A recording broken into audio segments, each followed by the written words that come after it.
একজন বলছে ভাইয়া বিউপি তে পড়তে খরচ কেমন, আমার কথা হলো আগে চান্স পাও দেন খরচের চিন্তাটা করিও। হ্যাঁ, মানে তোমাদের অনেক ক্ষেত্রে আমি দেখি যে কোনো কিছু কথা বললে, যেমন ধরো ভাইয়া সাস্টে সিএসসি ভালো নাকি বুয়েটে সিএসসি ভালো, পরে দেখা গেল দুইজনে মিলে দেখা হয়ে গেছে এনএসসি না ওরিয়েন্টেশন এনএসসি ওরিয়েন্টেশনে না, ধুকুচারি কলেজে ন্যাশনালে ভর্তি হয়ে গেছে, ঠিক আছে?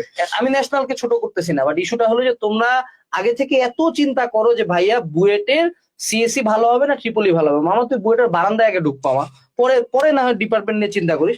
তুমি বিওপিতে চান্স পায়ে গেছো, then you think about the cost.